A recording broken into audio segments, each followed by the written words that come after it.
saudari-saudari, rekan sekalian. Nah, terutama saya ingin mengucapkan terima kasih atas kehadiran dari saudari-saudari sekalian dalam pertemuan lanjutan agenda rapat subklaster gizi pada hari ini. Di mana untuk pertemuan kali ini kita akan membahas sebagai bagian dari kajian dampak bencana. Nah, pada rapat kali ini ada 4 agenda kita, yaitu adalah yang pertama sasaran gizi Provinsi Sanubari berdasarkan peta kota sasaran.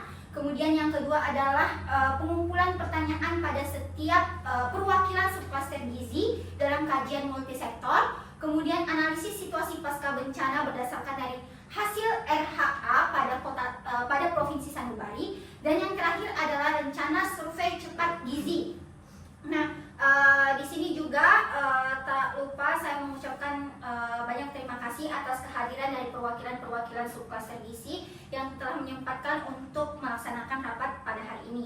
Baik, sebelum memulai atau sebelum beralih ke agenda rapat pertama, alangkah baiknya kita berdoa sesuai keyakinan masing-masing. Berdoa dimulai.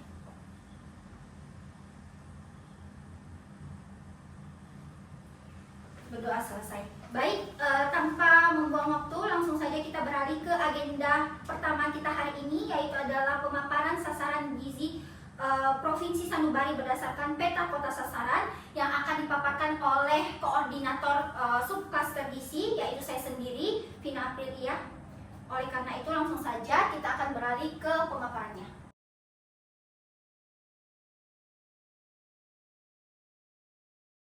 Baik, rekan-rekan sekalian, di sini bisa kita lihat bagaimana peta sasaran gizi Provinsi Sanubari berdasarkan Rapid Health Assessment atau biasa disingkat sebagai RHA, di mana jumlah kelompok rentan yang mengungsi dan lokasi terdampak. Di sini seperti yang kita bicarakan pada awal, yaitu pada Provinsi Sanubari ada 3 kota terdampak, yaitu ada Ambara, Saliwang, dan Rawang. Nah, ini merupakan jumlah dari titik pengungsian. Untuk Ambara ada 47 pengungsian, untuk Saliwang ada 28 pengungsian, dan terakhir untuk Rawang ada 19 pengungsian. Jadi total untuk keseluruhan titik pengungsiannya yaitu sebanyak 94 titik pengungsian. Selanjutnya kita bedah untuk tiap provinsi, kira-kira bagaimana sasaran gizi kita pada aksi kedepannya. Nah, yang pertama adalah Ambara. Ambara ini kan merupakan ibu kota dari Provinsi Sanubari. Nah, untuk lansia sebanyak 1.411 orang, untuk ibu hamil sebanyak 7.684 orang, untuk ibu nifas sebanyak 33 orang, untuk bayi 0 sampai 5 bulan sebanyak 720 orang, untuk bayi 6 sampai 11 bulan sebanyak 1.100 orang, untuk anak usia 12 sampai 23 bulan sebanyak 800 orang, dan untuk anak 24 sampai 59 bulan sebanyak 900 orang. Untuk remaja putri 545 orang, penyandang disabilitas 12 orang, dan penderita penyakit kronis 21 orang. Bisa kita lihat di sini untuk prioritas dari sasaran yang terbanyak yaitu adalah ibu hamil. Ibu hamil sebanyak 7.684. Nah, kita beralih ke yang kedua yaitu adalah Saliwang. Nah, Saliwang di sini bisa kita lihat lagi bagaimana peta sasaran gizinya. Untuk lansia sebanyak 864 orang, untuk kemudian ibu hamil sebanyak 4.610 orang, untuk ibu nifas sebanyak 21 orang, untuk bayi 0 sampai 5 bulan sebanyak 432 orang, bayi 6 sampai 11 bulan sebanyak 800 orang, anak usia 12 sampai 23 bulan sebanyak 550 orang, kemudian anak usia 24 sampai 59 bulan sebanyak 442 orang, remaja putri sebanyak 232 orang, penyandang disabilitas sebanyak 9 orang, dan terakhir yaitu adalah penderita penyakit kronis sebanyak 13 orang. Nah, kalau kita lihat berdasarkan Ambara dan Saliwang ini, lagi-lagi yang prioritas di sini paling banyak adalah ibu hamil. Oleh karena itu memang dibutuhkan program fokus juga pada ibu hamil. Dan untuk kota yang terakhir yaitu adalah Rawang. Nah, di sini untuk lansia sendiri sebanyak 576 orang, ibu hamil 3.074 orang, ibu nifas 15 orang, bayi 0 sampai 5 bulan 288 orang, kemudian ada bayi 6 sampai 11 bulan sebanyak 750 orang, anak 12 sampai 23 bulan sebanyak 655 orang, kemudian anak 24 sampai 59 bulan sebanyak 375 orang, remaja 12 orang, kemudian penyandang disabilitas sebanyak 6 orang, dan penderita penyakit kronis 17 orang. Lagi-lagi untuk rawang juga sendiri yang paling besar yaitu adalah bagaimana sasaran kita pada ibu hamil. Di sini ibu hamil paling tinggi. Nah, sehingga kalau kita lihat di sini ada total secara keseluruhan, jika kita tambahkan bagaimana sasaran gizi kita pada ketiga kabupaten atau kota ini, diperoleh data sebagai berikut. Di mana untuk lansia sebanyak 2.882, kemudian ibu hamil 15.368, ibu nifas 69, bayi 0 sampai 5 bulan 1.441, bayi 6 sampai 11 bulan itu 2.650, anak 12 sampai 23 bulan 2.005, anak 24 sampai 59 bulan 1.717, remaja putri 590, penyandang disabilitas 27, dan terakhir adalah penderita penyakit kronis sebanyak 51. Nah, mungkin itu saja pemaparan dari saya mengenai bagaimana peta sasaran gizi kita pada Provinsi Sanubari. Selanjutnya, langsung saja kita beralih ke agenda kita yang selanjutnya, yaitu adalah pengumpulan pertanyaan pada setiap subklaster gizi terkait gizi dalam kajian multisektor, di mana Dinas Sosial membutuhkan pertanyaan-pertanyaan ini sebagai bagian dari kajian dampak bencana kita. Oleh karena itu, saya akan persilahkan satu persatu perwakilan dari setiap subklaster gizi untuk memaparkan bagaimana pertanyaannya sebagai bagian dari kajian dampak bencana.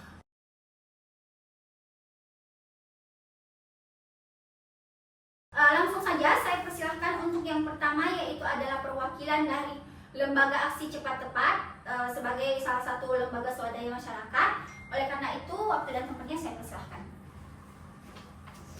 Baik, terima kasih atas kesempatan yang telah diberikan kepada saya. Perkenalkan, saya Nirmala Sari dari Lembaga Aksi Cepat Tepat, yang dimana di sini saya akan memberikan beberapa pertanyaan yang dibutuhkan oleh Dinas Sosial. Yang pertama itu adalah beberapa banyak ibu hamil dan ibu menyusui yang sudah dapat dukungan gizi yang memadai di pengungsian, karena seperti yang telah dipaparkan tadi bahwasanya untuk ibu hamil itu ada sekitar 15.368, sehingga harus ditangani segera. Kemudian pertanyaan kedua adalah apakah ada akses bahan makanan bergizi untuk ibu hamil dan ibu menyusui serta balita. Dan kemudian pertanyaan yang ketiga yaitu adalah bagaimana distribusi bantuan berupa mother baby kit dan hygiene kit ke pengungsian, dan apakah mereka sudah mendukung pemenuhan kebutuhan gizi pengungsi. Nah, itu saja pertanyaan dari lembaga kami untuk ditampung kepada Dinas Sosial. Sekian, terima kasih. Baik, terima kasih kepada saudari perwakilan dari Lembaga Aksi Cepat Tepat. Selanjutnya saya persilahkan kepada Lembaga Persagi atau Persatuan Ahli Gizi Indonesia untuk memaparkan bagaimana pertanyaan yang ingin diberikan kepada Dinas Sosial. Oleh karena itu, waktu dan tempatnya saya persilahkan. Oke, baik. Jadi perkenalkan, saya Fadila Maharani selaku perwakilan dari Persatuan Ahli Gizi Indonesia. Jadi di sini ada beberapa pertanyaan yang saya akan berikan kepada Dinas Sosial. Yang pertama itu, berapa banyak balita yang terdeteksi mengalami gizi buruk di pengungsian? Karena ditahu kalau jika ada bencana seperti ini, pasti ada beberapa anak-anak yang terkena gizi buruk. Nah, pertanyaan yang kedua yaitu apakah akses terhadap fasilitas kesehatan itu memadai untuk mendeteksi dan menangani gizi buruk di pengungsian? Pertanyaan yang ketiga itu, bagaimana kami memastikan tata laksana gizi buruk itu dapat dijalankan di lokasi pengungsian dengan dukungan penuh dari tenaga pendamping. Baik, itu saja mungkin pertanyaan dari saya. Terima kasih. Baik, terima kasih atas pemaparan pertanyaan dari perwakilan Lembaga Persatuan Ahli Gizi Indonesia atau Persagi. Selanjutnya saya persilahkan kepada Lembaga Dompet Bencana untuk memaparkan pertanyaan yang telah dibuat. Padanya, waktu dan tempat saya persilahkan. Baik, perkenalkan, nama saya Hikmayanti, perwakilan dari Lembaga Dompet Bencana. Adapun 3 pertanyaan yang sudah kami persiapkan untuk diajukan ke Dinas Sosial. Yang pertama yaitu, apakah distribusi susu formula dan bubur bayi mencakup seluruh pengungsi yang membutuhkan di pengungsian? Dan yang kedua yaitu bagaimana kami memastikan akses yang cukup terhadap makanan bayi dan makanan bergizi di lokasi pengungsian. Dan yang ketiga yaitu bagaimana kami memantau pemanfaatan gizi dalam distribusi makanan bayi untuk memastikan pengungsi mendapatkan manfaat maksimal. Baik, mungkin itu saja dari saya. Baik, terima kasih atas pemaparan dari perwakilan Lembaga Dompet Bencana. Selanjutnya saya persilakan kepada perwakilan dari Tim Gerak Cepat atau TGC dari Kementerian Kesehatan. Kepadanya waktu dan tempat saya persilahkan. Baik, perkenalkan nama saya Mutia Gesani dari Lembaga Tim Gerak Cepat Gizi Kemenkes. Jadi di sini saya akan memaparkan pertanyaan saya. Yang pertama, apakah distribusi PMT pemberian makanan tambahan untuk ibu hamil dan balita sudah mencakup semua pengungsi yang membutuhkan? Yang kedua, bagaimana akses dan distribusi PMT di pengungsian dipantau untuk memastikan semuanya mendapatkan asupan gizi yang cukup? Yang terakhir, apakah ada pemantauan rutin terhadap status gizi di pengungsian untuk mengetahui apakah intervensi yang dilakukan efektif? Baik, terima kasih. Baik, terima kasih atas perwakilan dari Tim Gerak Cepat atau TGC dari Kementerian Kesehatan. Selanjutnya kita beralih ke lembaga BSM Umat sebagai salah satu juga lembaga swadaya masyarakat. Oleh karena itu, waktu dan tempatnya saya persilakan. Baik, terima kasih atas kesempatan yang telah diberikan. Perkenalkan, saya Mala dari Lembaga BSM Umat. Di sini saya akan memaparkan 3 pertanyaan yang telah lembaga kami siapkan. Yang pertama itu adalah apakah dapur MPASI yang telah disediakan itu dapat memenuhi kebutuhan zat gizi anak-anak di usia 5 tahun di pengungsian. Kemudian yang kedua itu adalah bagaimana distribusi bahan makanan yang dilakukan untuk memastikan akses yang adil kepada keluarga yang membutuhkan. Dan yang terakhir adalah apakah tenaga lokal sudah dilibatkan dalam memastikan pemanfaatan gizi yang baik di dapur MPASI. Nah, itu saja 3 pertanyaan dari lembaga kami. Terima kasih. Baik, terima kasih atas pemaparan dari perwakilan lembaga BSM Umat. Selanjutnya saya persilakan kepada perwakilan dari Universitas Sanubarijaya. Waktu dan tempatnya saya persilakan. Oke, baik, rekan-rekan semuanya, perkenalkan saya Safitri selaku perwakilan dari Universitas Sanubarijaya. Adapun 3 pertanyaan dari lembaga kami itu yang pertama, apakah ada kekurangan bahan makanan bergizi untuk anak-anak dan bayi di pengungsian? Yang kedua, bagaimana distribusi bahan makanan dilakukan untuk memastikan anak-anak dan bayi itu mendapatkan asupan gizi yang tepat? Dan pertanyaan yang ketiga, apa kendala utama dalam pemanfaatan gizi yang tepat di dapur MPASI dan bagaimana solusinya? Baik, mungkin itu saja pertanyaan dari lembaga kami. Terima kasih. Baik, terima kasih atas perwakilan dari Universitas Sanubarijaya. Langsung saja kita beralih ke lembaga yang terakhir, yaitu dari lembaga media. Waktu dan tempatnya saya persilakan. Baik, perkenalkan nama saya Yanti, perwakilan dari lembaga media. Di sini kami sudah menyiapkan 3 pertanyaan. Adapun pertanyaan pertama yaitu bagaimana kami bisa membantu meningkatkan pemahaman masyarakat pengungsi tentang pentingnya gizi yang baik selama pengungsian. Dan yang kedua yaitu apakah ada informasi yang jelas mengenai akses ke makanan bergizi di pengungsian yang perlu disebarkan ke masyarakat. Dan yang ketiga yaitu bagaimana kami dapat memastikan informasi tentang akses gizi yang tepat sampai ke ibu hamil dan ibu menyusui di pengungsian. Baik, mungkin itu saja dari saya. Sekian. Baik, terima kasih atas pemaparan dari perwakilan lembaga media. Baik, itu saja dari agenda rapat yang kedua kita. Kita beralih ke agenda rapat ketiga, yaitu adalah pemaparan analisis situasi pasca bencana berdasarkan dari hasil Rapid Health Assessment atau RHA.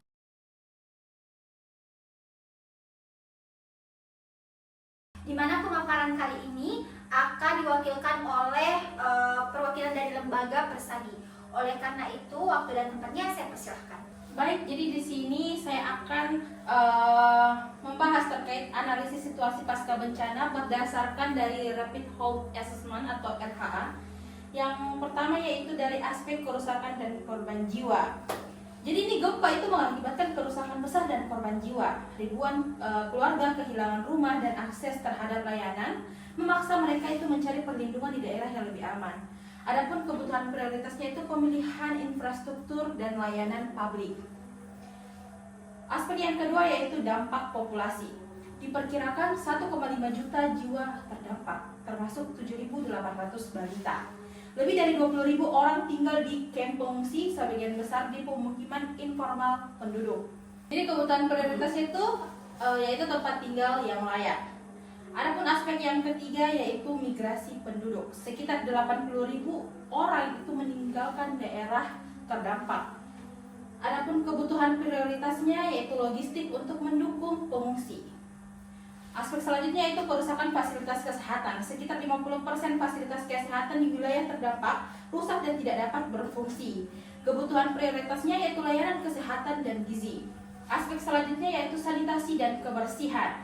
Pusat pengungsian tidak memiliki tempat berlindung yang layak. Akses MCK dan air terbatas serta penerangan buruk. Kondisi ini itu memperburuk sanitasi dan meningkatkan risiko penyakit. Kebutuhan prioritasnya itu air bersih, sanitasi dan kebersihan. Aspek selanjutnya yaitu kesehatan dan penyakit. Meningkatnya kasus diare, infeksi kulit dan risiko penyakit menular seperti malaria akibat kondisi sanitasi yang buruk. Adapun kebutuhan prioritasnya itu layanan kesehatan dan gizi. Aspek selanjutnya yaitu psikososial. Penduduk hidup dalam ketakutan akibat gempa susulan dengan kondisi kehidupan sulit di tenda sementara dengan akses terbatas terhadap air dan MCK. Kebutuhan prioritasnya itu perlindungan dan dukungan psikososial. Aspek selanjutnya yaitu ekonomi dan logistik. Kondisi ekonomi masyarakat terpuruk karena kehilangan akses ke sumber pendapatan dan kebutuhan logistik yang mendesak. Kebutuhan prioritasnya itu pemulihan ekonomi. Aspek terakhir yaitu perlindungan dan keamanan. Penerangan buruk di pusat pengungsian itu meningkatkan risiko keamanan. Jadi perlu kebutuhan prioritasnya yaitu perlindungan dan kamp pengungsian. Baik, itu saja yang mungkin saya bisa sampaikan. Terima kasih. Baik, itulah tadi agenda ketiga kita mengenai analisis situasi pasca bencana berdasarkan dari hasil RHA.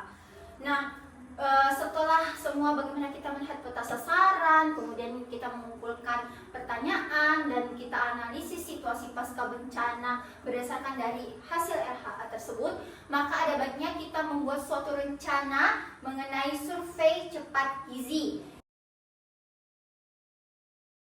Nah, oleh karena itu di sini saya sebagai koordinator subklaster gizi akan memaparkan bagaimana rencana survei cepat gizi yang akan kita lakukan secara bersama-sama.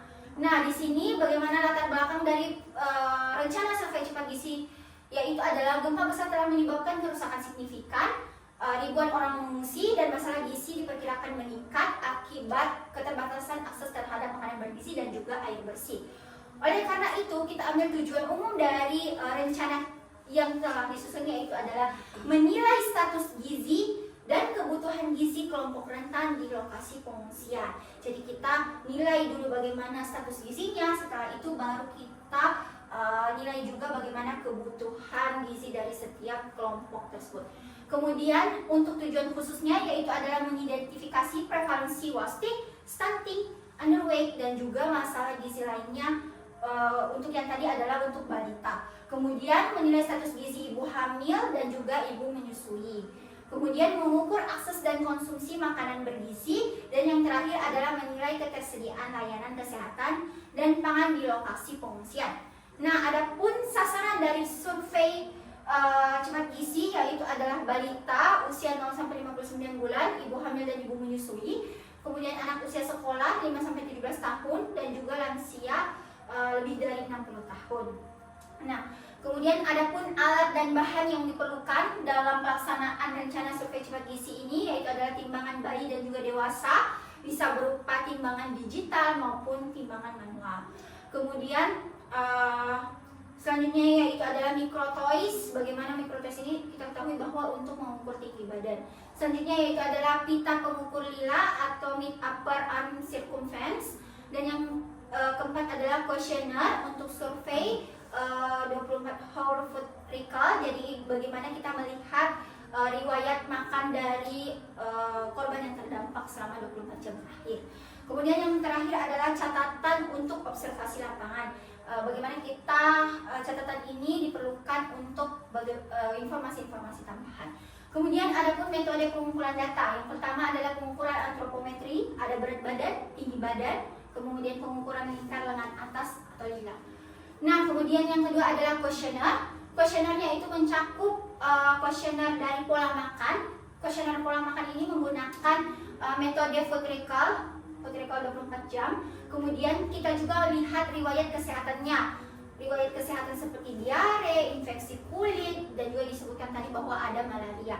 Nah, kemudian kita lihat juga akses terhadap makanan, air bersih, dan fasilitas sanitasi. Dan yang terakhir adalah observasi kondisi sanitasi, tempat tinggal, dan juga fasilitas umum. Untuk lokasinya tentu saja camp pengungsian seperti yang dipaparkan tadi, ada beberapa titik pengungsian, dan juga dikatakan tadi bahwa ada beberapa yang tinggal di pemukiman yang informal. Oleh karena itu, selain camp pengungsian, kita juga ke pemukiman informal di wilayah terdampak bencana. Nah, tim pelaksananya, yang pertama itu adalah koordinator lapangan. Harus ada koordinator lapangan di mana tugasnya yaitu mengelola tim dan mengawasi proses survei. Nah, kemudian ada petugas surveinya. Dibutuhkan sebanyak 2-3 orang untuk pengukuran antropometri. Kemudian dibutuhkan 2 orang untuk pengumpulan data kuesioner. Dan dibutuhkan pula pengamat lapangan untuk mencatat kondisi fisik di lokasi. Dan yang terakhir adalah kita perlukan tentunya ahli gizi sebagai untuk melakukan analisis data gizi dan membuat laporan berdasarkan data yang dikumpulkan sebelumnya. Nah, untuk jadwal pelaksanaan di sini ada 3 petak. Yang pertama untuk hari pertama dan hari kedua, yaitu adalah pelatihan tim survei. Pelatihan tim surveinya tentunya ada penggunaan alat pengukuran dan juga penggunaan kuesionernya, dan juga simulasi bagaimana pengumpulan data di lapangan. Kemudian untuk hari ke-3-7 untuk pengumpulan data di lokasi pengungsian. Jadi di sini merupakan puncaknya, sudah turun di lapangan. Nah, di mana 3 klaster per hari atau 5-6 jam per klaster. Kemudian yang terakhir adalah hari ke-8-10, yaitu adalah pengumpulan data di lokasi pengungsian, di mana jika sudah ada data pasti kita sudah ketahui bagaimana kesenjangan gizi yang ada di lokasi-lokasi terdampak. Kemudian penyusunan rekomendasi intervensi. Nah, apa yang kita harapkan atau apa output atau keluaran dari rencana survei cepat gizi ini? Yang pertama tentunya adalah data status gizi dari kelompok rentan atau kelompok sasaran pasca bencana. Kemudian informasi tentang akses dan distribusi pangan, dan yang terakhir rekomendasi intervensi untuk meningkatkan kondisi gizi di lokasi pengungsian. Nah, itu saja bagaimana rencana survei cepat gizi yang akan kita lakukan ke depannya.